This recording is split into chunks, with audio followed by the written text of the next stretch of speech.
તો બનાસકાંઠાના પાલનપુરની હોસ્પિટલમાં ગેરરીતિ સામે આવી। પાલનપુરની સદભાવના હોસ્પિટલમાં અન્ય ડોક્ટરે સર્જરી કરી। એમ્પેનલ્ડ ડોક્ટર સિવાયના અન્ય અનપેનલ્ડ સિવાયના ડોક્ટર તબીબે સારવાર કરી છે। જૂનાગઢની સમન્વય હોસ્પિટલને પેકેજ કરતા વધુ રૂપિયાની લાલચે અન્ય પેકેજ બુક કરવા બદલ દંડ ફટકારવામાં આવ્યો છે। આરોગ્ય વિભાગે આકસ્મિક તપાસની કામગીરી હાથ ધરી છે। જૂનાગઢ અને પાલનપુરની હોસ્પિટલને 50-50 હજારનો દંડ ફટકારવામાં આવ્યો છે।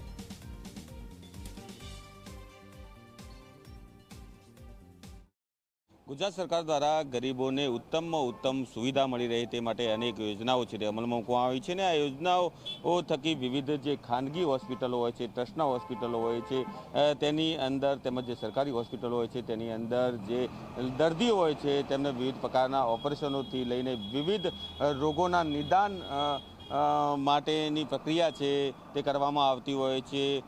જો કે વિવિધ જે ઓપરેશનો થતા હોય છે ઓપરેશનની અંદર કેવા પ્રકારની કામગીરી થતી હોય છે, કોઈપણ પ્રકારની ગેરરીતિ થાય છે કે નથી થતી તેના માટે આરોગ્ય વિભાગ છે તે આકસ્મિક નિરીક્ષણ કરતું હોય છે અને આવું જ આકસ્મિક નિરીક્ષણ છે તે આરોગ્ય વિભાગની ટીમ દ્વારા ગુજરાતની 2 ખાનગી હોસ્પિટલમાં કરાયું હતું। ત્યારે તેની અંદર જે યોજનાઓની માર્ગદર્શિકા હતી તેનું પાલન ન થતું હોવાનું સામે આવ્યું હતું। રાજ્યની 2 ખાનગી હોસ્પિટલને સરકાર અને આરોગ્ય વિભાગ દ્વારા દંડ કરીને તાકીદ પણ કરવામાં આવી છે, જેની અંદર પાલનપુરની જે આ સદભાવના હોસ્પિટલ છે તે હોસ્પિટલની અંદર એમ્પેનલ્ડ ડોક્ટર સિવાયના ડોક્ટર દ્વારા સર્જરી કરવામાં આવતી હતી, જેને લઈને આરોગ્ય વિભાગ દ્વારા આ હોસ્પિટલને 50,000 રૂપિયાનો દંડ કરવામાં આવ્યો છે। મહત્વની વાત એ હોય છે કે ગરીબ જે દર્દીઓ હોય છે તે ડૉક્ટરને ભગવાન માનીને અહીંયા પોતાની જે વિવિધ રોગો છે તે રોગોનું નિદાન કરવા માટે ઓપરેશન કરવા માટે આવતા હોય છે, પરંતુ જે ડૉક્ટર દ્વારા તેનું ઓપરેશન કરવાનું હોય છે તેની જગ્યાએ અન્ય ડૉક્ટર દ્વારા ઓપરેશન કરવા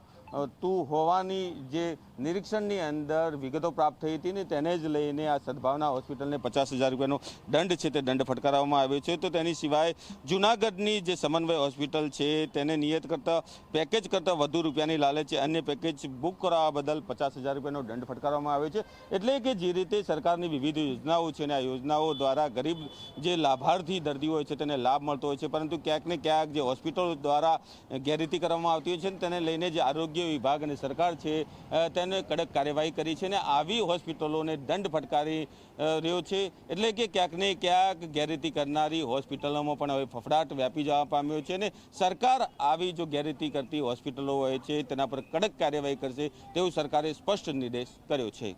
અલ્કેશ રાવ, જી મીડિયા, બનાસકાંઠા।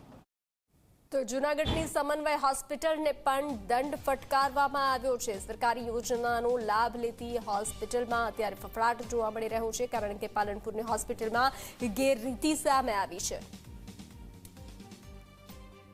પીએમજેવાય દ્વારા રાજ્ય સરકાર દ્વારા કડક પગલાં લેવામાં આવ્યા છે, ત્યારે જૂનાગઢની સમન્વય હોસ્પિટલ છે તેની સામે પગલાં લેવામાં આવ્યા છે। પીએમજેવાય યોજના અંતર્ગત ગેરરીતિ આચરતી હોસ્પિટલો સામે આરોગ્ય મંત્રી પ્રફુલ્લ પાનસેરિયા દ્વારા કાર્યવાહી કરવામાં આવી છે। ત્યારે મુખ્યમંત્રી ભૂપેન્દ્ર પટેલ છે તેને આરોગ્ય મંત્રી પ્રફુલ્લ પાનસેરિયાના નેતૃત્વમાં આરોગ્ય વિભાગ દ્વારા સરકારી યોજનામાં ગેરરીતિ આચરતી હોસ્પિટલો સામે કડક પગલાં લેવાની માંગ કરવામાં આવી છે।